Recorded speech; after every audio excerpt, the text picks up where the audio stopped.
Hey everyone, welcome to a brand new video of Mr. Putty Curious। हम आ गए हैं the time बाद एक छोटा सा वीडियो लेके जहां हम कैच अप करेंगे कुछ टीम्स के बारे में, कुछ इंपॉर्टेंट न्यूज के बारे में और कल के मैच के बारे में या आज रात के मैच के बारे में जो होने वाला है बिटवीन आर्सेनल एंड चेल्सी। तो स्टार्ट करते हैं इस वीडियो को और बात करते हैं खूब सारी and let's catch up on what's been happening in the world of football. तो guys, welcome to a video. इतने टाइम बाद मैं वीडियो लेके आ रहा हूं क्योंकि मैं बिजी हो गया था, कुछ काम आ गया था and because of the new background that you will see soon. तो गाइस, क्या हुआ इतने टाइम से फुटबॉल में? बहुत सारे मैचेस हुए हैं, बहुत सारी चीजें हुई हैं। मैं बोर नहीं करूंगा, बहुत सारे मैचेस के आप रिव्यूज देख ही चुके होंगे दूसरे चैनल में, लेकिन हाँ, मैं कुछ स्पेशल टीम्स के बारे में बात करूंगा जो अभी रिसेंट में न्यूज में आई हैं, बहुत सारी चीजों को लेके। Talk about Arsenal, Chelsea, Newcastle and Spurs. ये चारों टीमें स्पेशली अभी रिसेंट में कुछ ऊपर नीचे फॉर्म में रही हैं और इनके बारे में बात करेंगे। सबसे पहले बात करते हैं Arsenal bottling the champions, premier league. Bottling गलत वर्ड है, मैं बॉटलिंग की बात नहीं करूंगा, लेकिन आर्सेनल ने किया क्या है अभी रिसेंट में? बहुत सारे मैचेस वो हार गई है या ड्रॉ कर रही है। स्पेशली अगर आपने अभी रिसेंट मैच देखा होगा जो पूरी तरीके से हारे मैनचेस्टर सिटी से, उससे आर्सेनल का कॉन्फिडेंस डाउन हो गया है। रिसेंटली अभी मैनचेस्टर सिटी जीत गई, जिसकी वजह से वो अभी आई थिंक टॉप पे आ गई है, बराबर हो गई है विद मैचेस इन हैंड। और ऐसा लग रहा है कि मैनचेस्टर सिटी के पास सारा मोमेंटम आ गया है। हालैंड जबरदस्त फॉर्म में दिख रहे हैं और मैनचेस्टर सिटी के दूसरे प्लेयर भी बहुत जबरदस्त गोल्स कर रहे हैं। आपने देखा होगा रिसेंट में परफॉर्मेंस सबकी, जो आ रहा है वो गोल मार रहा है। चाहे आप फिल फोर्डन खेलो जो बहुत टाइम बाद खेल रहा था, उसने भी गोल कर दिया, उसने भी असिस्ट कर दी। उसके बाद आप महारेस को देख लो, उसके बाद आप महारेस के अलावा आप किसको देख लो, केविन डी ब्रुयने को देख लो, बर्नार्डो सिल्वा को देख लो, किसी भी प्लेयर को देख लो, हर प्लेयर जबरदस्त तरीके से स्कोर कर रहा है और गेम को आगे लेके जा रहा है। हालैंड जब नहीं करते तो ये लोग करके सब कुछ मतलब खत्म कर देते हैं और दूसरी टीम को बुरी तरीके से हरा देते हैं। मैनचेस्टर सिटी ने अभी बायर्न म्यूनिख को हरा दिया। रियल मैड्रिड के साथ उनका सेमीफाइनल है जिसमें वो फेवरेट है और उन्होंने अभी रिसेंट में बहुत सारे मैचेस अपने जीत लिया, आर्सेनल को भी हरा दिया। तो इसलिए मैनचेस्टर सिटी तो फेवरेट है, लेकिन हाँ, अभी मैं आर्सेनल की बात कर रहा हूं, मैं वहां से थोड़ा सा भटक गया। आर्सेनल अभी उनका कॉन्फिडेंस डाउन है, अभी उनको फिर से इसको अलाइव रखने की जरूरत है। इस टाइटल चेस को लास्ट तक लेने की जरूरत है। अभी रिसेंट जो उनकी फॉर्म ब्रेक डाउन हुई है उसका कारण और कुछ नहीं है, थोड़ा सा लक है, थोड़ा सा सालिबा की इंजरी है और छोटे छोटे कारण है जिसकी वजह से वो लीड गंवा दे रहे हैं। तो आर्सेनल को अभी वरी करने की जरूरत नहीं है। उनका टीम का कोर अच्छा है, टीम स्ट्रांग है, खेल अच्छा रही है, डिफेंस में गड़बड़ कर रही है। सालिबा की इंजरी और पार्टी की जो फॉर्म डाउन हुई है उसका बहुत असर पड़ रहा है। इसीलिए अभी भी आर्सेनल संभल के इसको फाइट को ले जा सकती है एंड तक। और दो मैनचेस्टर सिटी अब फेवरेट हो गई है टाइटल के लिए, लेकिन आर्सेनल के फैंस बहुत ही वरीड लग रहे हैं। उनको वरी करने की जरूरत नहीं है। मेरे हिसाब से मैंने जितने भी आर्सेनल के भी रीसेंट मैच देखे हैं जिनको सो कॉल्ड बॉटलिंग का है, वो एक्चुअली बॉटलिंग नहीं है। वो हुआ क्या है, बिकॉज ऑफ देयर इंजरीज, बीच में उनको सालिबा को इंजरी हो गई, टॉमियासू को इंजरी हो गई, पार्टी की फॉर्म डाउन हो गई due to some individual errors, some form of players and a few injuries. क्योंकि आर्सेनल के पास डेप्थ नहीं है, इसी वजह से उनके मैचेस में उनको ड्रॉज और हार का सामना करना पड़ रहा है। लेकिन आर्सेनल एक खराब टीम नहीं है, वो वापस आएगी, स्पेशली अगेंस्ट चेल्सी जिसका मैच है अभी। चेल्सी बहुत ही गंदे फॉर्म में चल रही है और आई थिंक आर्सेनल इस गेम से अपनी वापसी करेगी ना। बहुत सारे लोग मैनचेस्टर सिटी को फेवरेट इसलिए बोल रहे हैं बिकॉज उनकी फिक्सचर लिस्ट जो है अभी रिमेनिंग वो इजी है कंपेयर टू आर्सेनल। लेकिन अगर आपने लास्ट मैच देखा हो मैनचेस्टर सिटी का, उनको फुलम में काफी ज्यादा प्रॉब्लम क्रिएट कर दिया था, इसलिए कुछ कह नहीं सकते। अभी भी आर्सेनल अपने रिमेनिंग मैचेस जीत के इस टाइटल रेस को एंड तक ले आ सकती है। लेकिन recently because of matches to spare, Manchester City title की फेवरेट हो गई है। लेकिन फाइनल वर्ड मैं आर्सेनल के लिए कहूंगा। मैंने जितने भी मैचेस देखे आर्सेनल के, उसमें आर्सेनल ने बहुत गलतियां नहीं की हैं। अटैकिंग गेम प्ले अभी भी उनका अच्छा है। मिडफील्ड में पार्टे स्पेशली, उनसे एरर सालिबा और टोमियासु की इंजरी की वजह से उनको प्रॉब्लम हो रही है। ये डेप्थ की वजह से उनको प्रॉब्लम हो सकती है, लेकिन अभी भी आर्सेनल के पास इतने टूल्स हैं कि वो गोल्स करके बहुत सारे मैचेस जीत सकती है और कुछ और डिफेंसिव ऑप्शंस ऐड करके मिडफील्ड में सालिबा की इंजरी की वजह से प्रोटेक्ट कर सकती है डिफेंस को।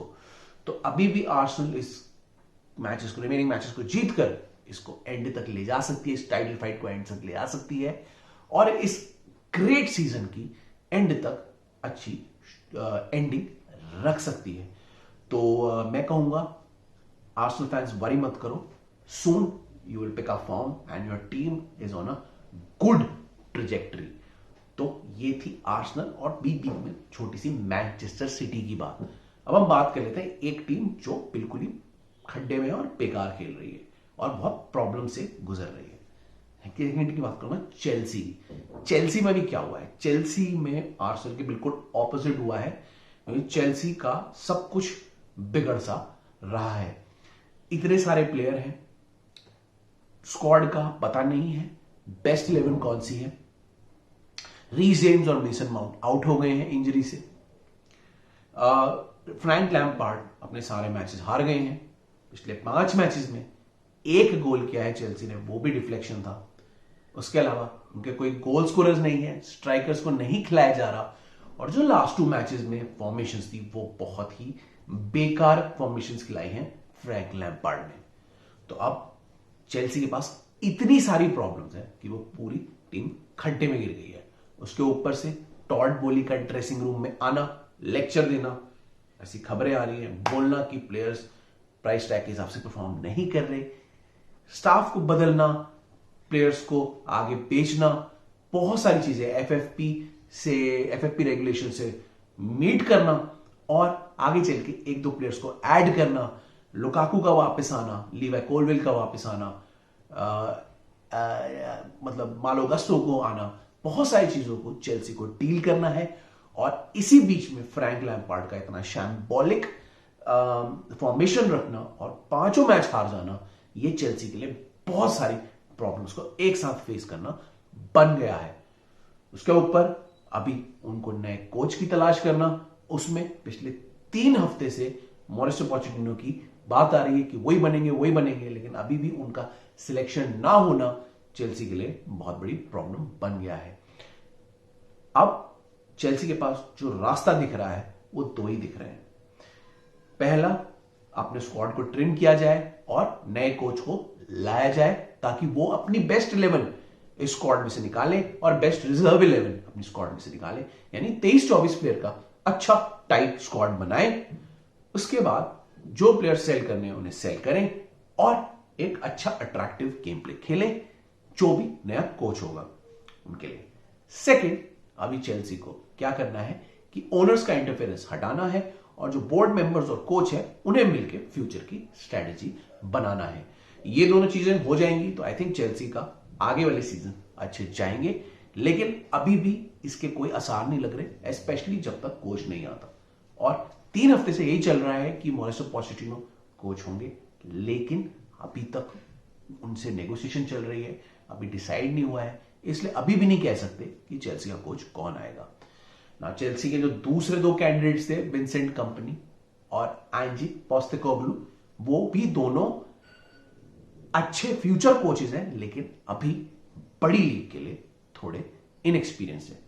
मैं इतनी सारी बातें इसलिए कर रहा हूं क्योंकि ये सारी बातें हो चुकी हैं अभी रिसेंट वाले हफ्तों में, और क्योंकि मैं वीडियो नहीं बना पाया इसलिए मैं सारी बातें एक साथ कर रहा हूं। लेकिन ओवरऑल आपको पिक्चर ये देना चाहता हूं कि चेल्सी के पास बहुत सारी प्रॉब्लम्स है। वो एक लाफिंग स्टॉक बन गए हैं फुटबॉल का और काफी लोग उनके बारे में काफी कुछ कह रहे हैं। अब उनकी जो सिचुएशन हुई है इतनी सारी, उसको सॉर्ट आउट इससे किया जा सकता है कि पहले तो उनके स्क्वाड को ट्रिम किया जाए, उनके कोच को अपॉइंट किया जाए, और अगर पोचेटिनो को ही करना है तो उनको फाइनलाइज किया जाए, ताकि जो प्लेयर्स अगले उसमें सीजन में स्क्वाड में रहेंगे उनके साथ पोचेटिनो को वर्क करने का मौका मिला जाए। और क्योंकि उनके पास यूरोपियन फुटबॉल नहीं है, इसीलिए उनको आगे अपनी स्ट्रेटेजी बनाने का भी मौका दिया जाए। कोच के आने से बेसिकली बहुत सारी चीजें सॉर्ट आउट हो जाएंगी। टॉड बोली और जो ओनर्स हैं उनको अब थोड़ा हटना होगा, पीछे जाना होगा और पीछे से अपना काम करना होगा। जो नई मैनेजमेंट आई है उसको अब टेक चार्ज लेना होगा। क्रिस्टोफर विवेल, पॉल विंस्टैनली, ये बहुत एक्सपीरियंस लोग हैं, इनको अब क्लब का इंचार्ज लेना होगा। बहुत सारी चीजें ऐसी आ रही हैं कि चेल्सी अभी 11th में है, 12th में है, रेलीगेशन कैसे बचेगा, जा सकता है, हो सकता है, नहीं हो सकता। तो मैं आपको बता दूं, अभी रिसेंट में कुछ लोगों ने किया था वर्स्ट केस सिनारियो, उसमें चेल्सी अभी रेलीगेट नहीं होगा। तो इवन दो अगर वो सारे मैच हारते हैं, बहुत कम चांस है, 0.1% चांस है कि चेल्सी रेलीगेट होगा। तो रेलीगेशन का अगर डर है चेल्सी के फैंस को तो वो टेंशन ना ले, रेलीगेट नहीं होगा, लेकिन हाँ उसे अपने उसको अपने स्क्वाड को ट्रिम करके और अपने कोच हायर करके इसको जल्दी सॉर्ट आउट करना होगा। अगले 1-2 सीजन में चेल्सी को इतना परफॉर्मेंस दिखाना होगा ताकि वो यूरोपियन लीग में एटलीस्ट अपनी एंट्री बना ले, और इस यंग स्क्वाड को आगे बढ़ाना होगा। कुछ प्लेयर्स को, कुछ क्या बहुत सारे प्लेयर्स को मूव ऑन कराना होगा एंड उसको अच्छा स्टाइल देना होगा, अपने प्लेइंग स्टाइल को, सो दैट इसी प्लेइंग स्टाइल को वो आगे लेके जा सके। तो पॉच का आना इमिनेंट है ऐसा लग रहा है, देखते हैं वो आते हैं या नहीं।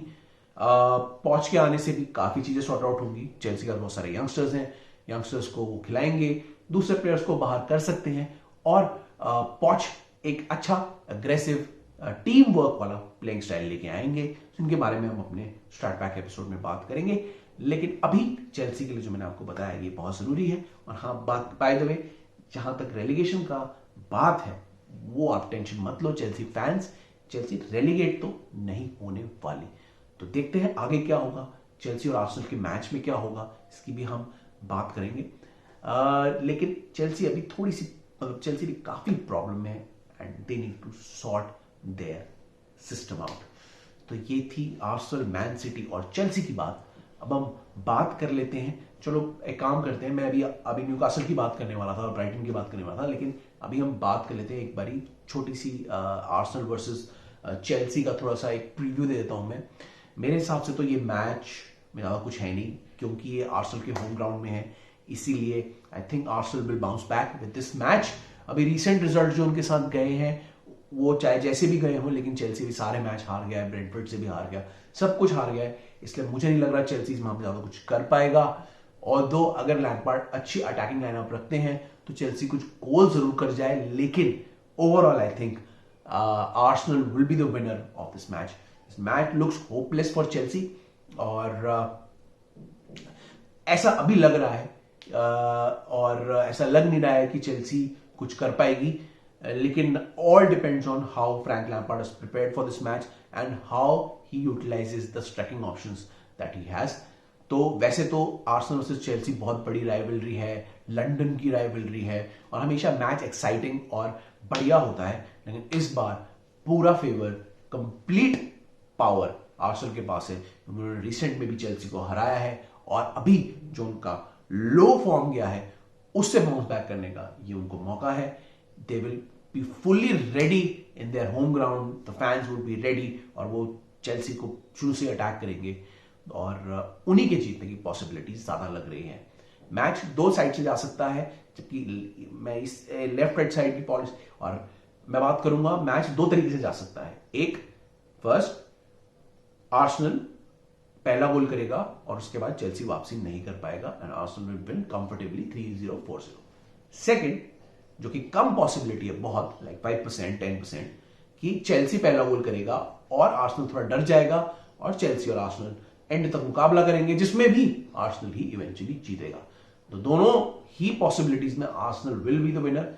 The only thing is that एक पॉसिबिलिटी में चेल्सी फर्स्ट गोल करके आर्सेनल में थोड़ा डर डाल देगा, लेकिन इसकी पॉसिबिलिटी सिर्फ 5 to 10% है। इस बार मेरे हिसाब से Arsenal is the clear favourite to win this match, और ज्यादा कुछ मैं कहूंगा नहीं। देखेंगे चेल्सी का लैम्पार्ड क्या फॉर्मेशन निकालते हैं, क्या स्ट्रेटजी रखते हैं, वो सब मैं सोशल मीडिया में डिस्कस करूंगा अपना व्यू, और एक छोटा सा वीडियो भी कल डाल दूंगा। तब तक के लिए ये था मेरा छोटा सा प्रीव्यू, जिसमें मैं आर्सेनल को विनर बता रहा हूं, चाहे वो फर्स्ट गोल करें या ना करें। तो गाइस ये था मेरा चेल्सी वर्सेस आर्सेनल का छोटा सा एक प्रीव्यू, मैंने डाल दिया बीच में। अब हम बात करते हैं तीन टीम्स की जो अभी रिसेंट में लाइमलाइट में रही हैं। पहली लाइन है न्यूकासल, उन्होंने अभी पूरी तरीके से स्पर्स को हराया 6-0 में। आइजैक से लेके उनका कोई भी प्लेयर ले लो आप, क्या खेल रहे हैं उनके प्लेयर्स, जबरदस्त तरीके से। मैं बाकी प्लेयर्स की तो बात इतना नहीं करने वाला, लेकिन मैं आइजैक की जरूर बात करूंगा। क्या बंदा है वो, क्या खेल रहा है। और न्यूकासल की टीम इतनी डेंजरस हो गई है, स्पेशली अपने होम ग्राउंड में, कि कोई भी वहां आता है अब वो डर के रहेगा। न्यूकासल का एक तो एटमोस्फेयर जबरदस्त है, फैन बेस बहुत ही तेज है, खतरनाक है। The way they are heading in the right direction under this ownership, वो आगे एक बहुत बड़ी कंटेंडर दिख रही है to challenge for PL titles. उनकी ownership one of the richest है इन द वर्ल्ड, और उन्होंने जो प्लेयर्स की स्मार्ट फॉर्मेशन की है विद अ स्मार्ट कोच, वो बहुत ही अच्छी है उनको आगे ले जाने के लिए। आगे चल के वो और अच्छे अच्छे प्लेयर्स को ला सकते हैं। Now with their entry in the champions league, उन्होंने चैंपियंस लीग में अपनी बढ़त बना ली है, कंफर्म कर लिया अपने आप को on third place. With Champions League in their hands, more players could join Newcastle, more sponsorship could join Newcastle, they have the money to buy players. And further along अभी जो उन्होंने एडी हाउ को higher किया है, उसके बाद वो बाद में एलीट कोच हायर करके बहुत सारे एलीट कॉम्पिटिशन भी जीत सकते हैं। तो I like how Eddie how has shaped up the squad and how Newcastle is approaching their team building for the future. Chelsea को भी इसी को एग्जाम्पल लेके आगे फॉलो करना चाहिए, क्योंकि मनी फेंकने से कुछ नहीं होता। जैसा कि क्लॉप ने अभी रिसेंट में कहा कि you have to build relationship, it's not as if कि आप पैसे फेंके बेस्ट प्लेयर्स ले आए और वो सब जेल करें। तो the way Newcastle has taken their team forward is the right way to go. और न्यूकासल जैसा खेल रही है, I have to comment along with Mikel Arteta, Newcastle has been one of my favorite teams to watch this season। और जो उन्होंने स्पर्स की spanking की है भाई साहब, वो मैच जबरदस्त था। मैं उसका रिव्यू की बात नहीं करूंगा, मैं ओवरऑल एक पिक्चर की बात कर रहा हूं, क्योंकि रिव्यू आपने उसका बहुत जगह देख ही लिया होगा।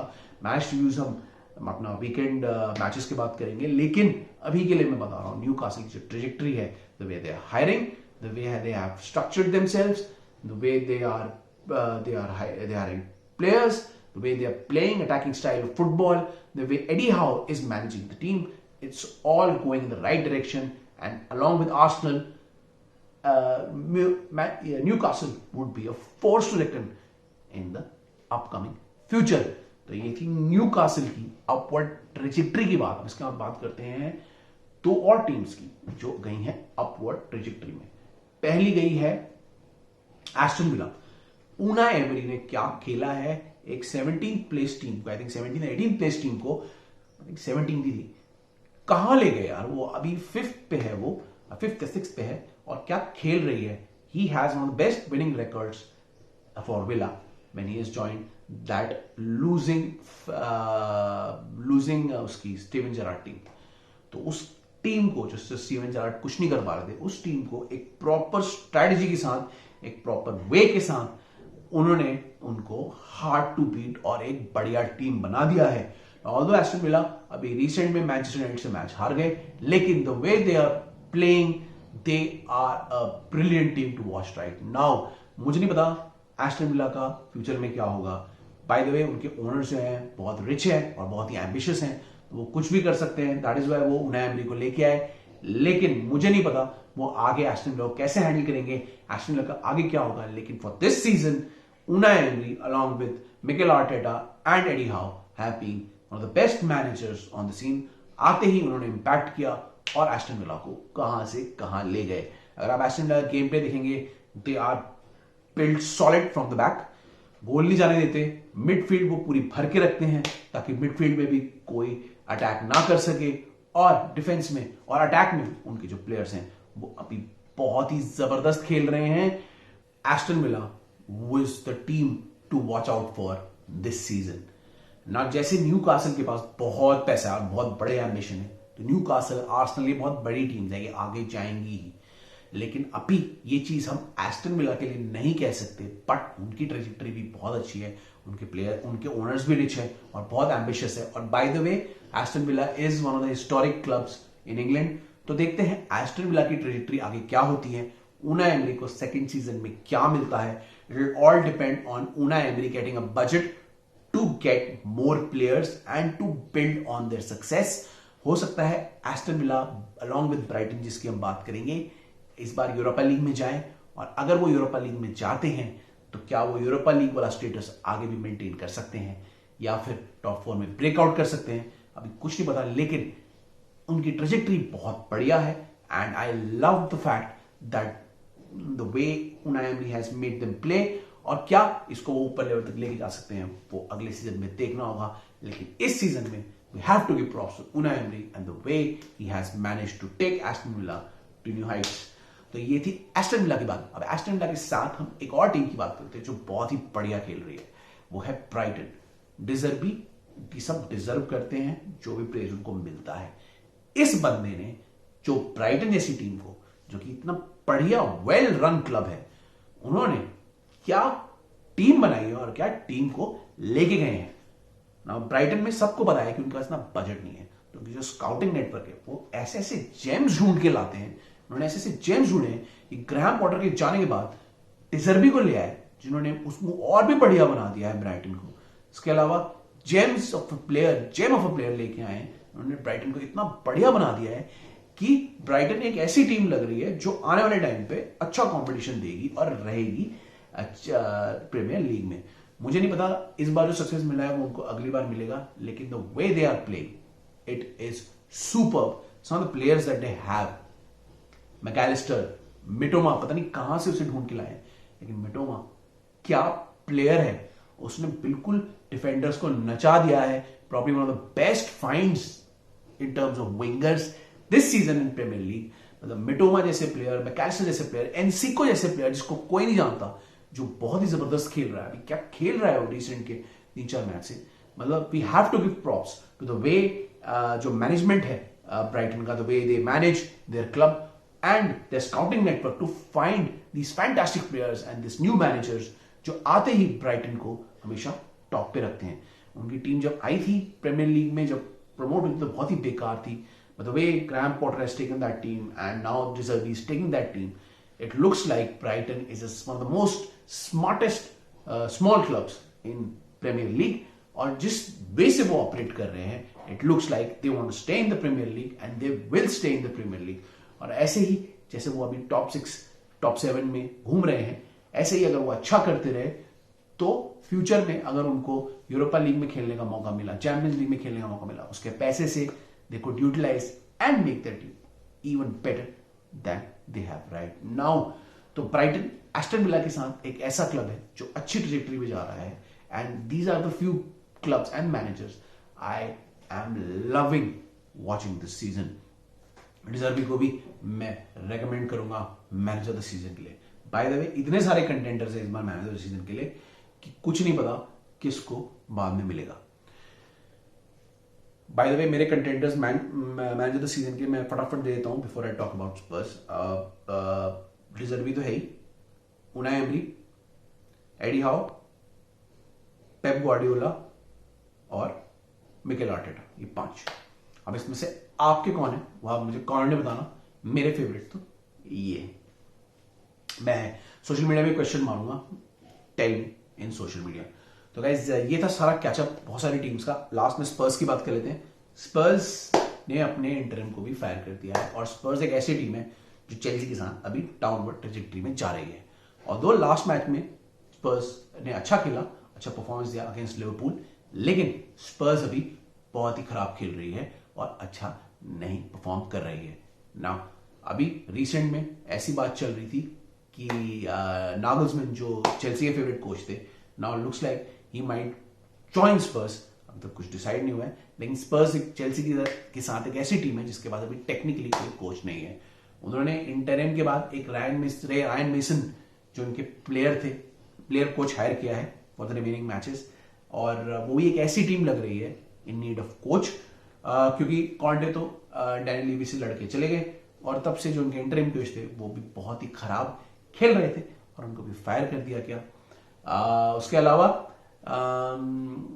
रायन मेसन के पास अभी ज्यादा टाइम नहीं मिला है, but he is doing decent.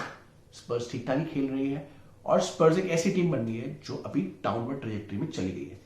तो देखते हैं वो किसको हायर करते हैं, क्या होगा उनका, क्या उनका ये ट्रॉफीलेस कैबिनेट कभी भर पाएगा। उनके पास बहुत सारे बातें आ रही है कि डैनियल लीवी नई क्लब को ढंग से रन कर रहे हैं, that is why Spurs is trophyless. और अगर उनका टीम टूट गया तो दोबारा नहीं बन पाएगा। तो स्पर्स एक ऐसी टीम है जो चेल्सी के साथ डाउनवर्ड ट्रैजेक्टरी में जा रही है और देखना पड़ेगा कि आगे क्या होगा। ये बहुत ही इंपॉर्टेंट समर है स्पर्स के लिए, क्योंकि अगर पोचेटिनो यहां ज्वाइन कर गए चेल्सी में, मुझे नहीं पता स्पर्स में भी कौन से मैनेजर आ रहे हैं, नागल्समैन का तो खाली नाम आ रहा है, लेकिन अगर पोचेटिनो चेल्सी में आ गए, क्या वो केन को अपने साथ लेके आएंगे, अब ये भी देखना है, क्योंकि केन ऐसा लग रहा है कि वो इस बार स्पर्स छोड़ के जा सकते हैं। तो बहुत ही इंपॉर्टेंट समर आ रहा है स्पर्स के लिए, to sell players, to buy new players and to hire a proper manager like Chelsea. तो देखना पड़ेगा चेल्सी के जैसे स्पर्स का क्या होता है, क्या नहीं होता, बिकॉज अभी जिस तरीके से वो न्यू कासल से हारे हैं और जिस तरीके से वो परफॉर्म कर रहे हैं, उनका सीजन भी ऑल्दो चेल्सी की तरह नहीं है, लेकिन डाउन इन द टर्म्स है। Chelsea is by far the worst team by the way this season, लेकिन स्पर्स भी कुछ बहुत अच्छा नहीं कर रही है और 6-7 पे डिली डाली कर रही है। ब्राइटन, एस्टन विला और लिवरपूल अभी अपवर्ड ट्रेजेक्टरी में है और वो उनको बीट कर सकते हैं, और स्पर्स भी इवेंचुअली 8th या 9th पोजीशन पे रैंक कर सकती है। तो you don't know what is happening with Spurs, तो we hope Spurs also find a manager like Chelsea and they build a successful team for the future. तो ये थी गाइस छोटा सा कैचअप और लॉट ऑफ टीम्स और बहुत सारी चीजें हुई हैं। मे बी आपको ऐसा लग रहा होगा इसने जल्दबाजी में बहुत सारी बातें कर दी एक साथ, लेकिन मुझे इतना सारा कैचअप करना था एंड आपको एक वीडियो प्रेजेंट करना था इतने टाइम बाद, तो मैंने इतनी सारी बातें इस वीडियो में कर ली एक साथ। बाय द वे मैं अब थोड़ी सी बातें कर लेता हूँ before I and this video about 2-3 stories which I loved, जो अभी हुई हैं रिसेंट में, एंड उनको खत्म करने के बाद मैं आपसे 1-2 सवाल पूछूंगा and then I end the video. तो मैं बात कर लेता हूं before I ask you the questions. पहली स्टोरी थी आपकी ये रेक्सम का लीग 2 में आना। ये रेक्सम यूनाइटेड के बारे में सब जानते हैं, इसकी डॉक्यूमेंट्री भी है, आई थिंक अमेजॉन में है, नेटफ्लिक्स में, अमेजॉन में है शायद। रेक्सम यूनाइटेड एक ऐसी टीम थी जो कि बहुत लव्ड कम्युनिटी थी, क्लब था, और वो लीग से बाहर हो गया था। रायन रेनल्ड्स आए, उन्होंने खरीदी, और रायन रेनल्ड्स के साथ दूसरे एक्टर भी जिनका मैं नाम भूल रहा हूँ, जो इट्स ऑलवेज फनी से फिलाडेल्फिया में थे, उन दोनों ने खरीद के रेक्सम को क्या टीम बना दिया और आज वो लीग 2 में वापस आ गई है। And the plan is to take Wrexham to Premier League, which is fantastic ambitious plan by Ryan Reynolds. Ryan Reynolds की रेक्सम को मैं कंग्रेचुलेट करना चाहता हूँ। अभी आपने रिसेंट में उनके सीन्स देखे होंगे जो हुए, क्या जबरदस्त खुशी थी। रायन रेनल्ड्स और जो दूसरे ओनर हैं, they were so happy, they wanted the team to get back into proper league football, और उन्होंने लीग 2 में आके इसकी शुरुआत कर दी है। So happy for Wrexham the way they are handling उनके फैंस, उनका स्टेडियम, उनके the way the club is managed by Ryan Reynolds. I love it when someone takes the club to new heights, और हो सकता है रेक्सम league 1 में आ जाए, championship में आ जाए, और मतलब चैंपियनशिप में आ जाए इसके बाद, और फिर प्रीमियर लीग में आ जाए, इट वुड बी फैंटास्टिक। तो रेक्सम का यहाँ पे आना, रेक्सम की सक्सेस स्टोरी इज ब्रिलियंट। रेक्सम के बारे में बात करूंगा, ऑल्दो इसकी डॉक्यूमेंट्री है, लेकिन मैं रेक्सम के बारे में अपने एपिसोड में बात करूंगा स्टार्ट पैक में, जहां पे मैं रेक्सम की स्ट्रैटेजी और रेक्सम कैसे आगे बढ़ रहा है उसके बारे में बताऊंगा। लेकिन अभी के लिए मैं कॉन्ग्रेचुलेट करना चाहता हूँ, वो सीन्स बहुत ही इनक्रेडिबल थे। रायन रेनल्ड्स को, दूसरे ओनर्स को, the way they have handled this club, the way they have managed this club, and they have brought joy to the club by taking them back to the league. तो league football में Wrexham को congratulations, and I will bring you a video on Wrexham soon. तब तक के लिए हम एक दूसरी खबर के बारे में बात कर लेते हैं जो मुझे बहुत अच्छी लगी, जो इस अभी जो सीन्स हुए थे, which was Roma going to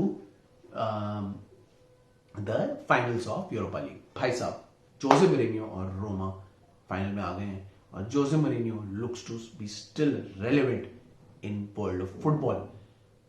जो सीन्स हुए उसके बाद, जोसे मोरिन्यो जो पंप अप हो गए थे क्राउड के साथ, और रोमा के जो प्लेयर्स पंप अप हुए थे, जो सीन्स वहां पे हुए going into the finals, I love it for José Mourinho, because José Mourinho के साथ सबका बहुत अच्छा एक एक कनेक्शन है।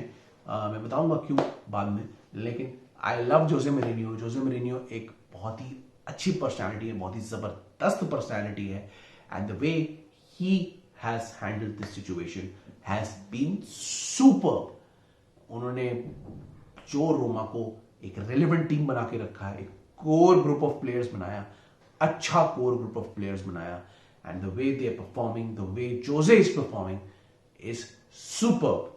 जो सीन्स हुए थे रोमा के स्टेडियम में, I loved it, the way they went on to the finals. I want Jose Mourinho now to win the Europa League and say to all the naysayers कि भाई मैं जोसे Mourinho हूं, मैं अभी भी रेलेवेंट हूं, in fact I am still elite coach. तो बहुत अच्छा लग रहा है जोसे मरीनियो के लिए, बहुत अच्छा लग रहा है रोमा के लिए। The hard work has paid off and José Mourinho's team has entered into Europa League final. So all congratulations to Roma and all congratulations to Jose Mourinho. He is probably one of my favorite person in football. One of my favorite person in football. तो guys ये 2-3 चीजें मुझे discuss करनी थी, और ये बहुत सारी चीजें डिस्कस करनी थी इस एपिसोड में। ये कैचअप एपिसोड था, एंड होपफुली मैंने इसमें थोड़ा सा प्रीव्यू भी दे दिया है आर्सेनल का। बाय द वे मेरी स्कोर लाइन है 3-0 आर्सेनल, तो मैंने भी प्रीव्यू दे दिया है, और मैं बेस्ट मैनेजर्स की लिस्ट भी लगा रहा हूँ। मैं आपसे पूछूंगा सोशल मीडिया में, मुझे बताना मैन ऑफ द सीजन कौन है इस बार का, एंड मैं कुछ और सोशल मीडिया पे पोस्ट लाऊंगा। प्लीज से लाइक करना, सब्सक्राइब कर लो, शेयर कर लो, हमें फॉलो कर लो इंस्टा में, ट्विटर में, हम रेडिट में भी आ गए हैं, डिस्कॉर्ड में भी हैं, सब जगह आ जाओ। रेडिट डिस्कॉर्ड में हम डिस्कशन कर सकते हैं, इंस्टा में हमें फॉलो करो, ट्विटर में फॉलो करो, और ब्रेकिंग न्यूज एंड अलर्ट्स, और हमारे वीडियो देखते रहो यूट्यूब में। हम हो सकता है दूसरे चैनल पे भी सुन आए, तब तक के लिए आप यूट्यूब में हमें एंजॉय करो। होपफुली हमारा ऑडियो पॉडकास्ट भी आएगा जल्दी। अभी के लिए, फिलहाल के लिए आप हमें वीडियो में देखो, एंजॉय करो, and keep following our channel mister footy curious. I am Saurabh, mister footy curious himself. See you in the next one. Till then it's bye from now. By the way, Arsenal Chelsea का एक छोटा सा review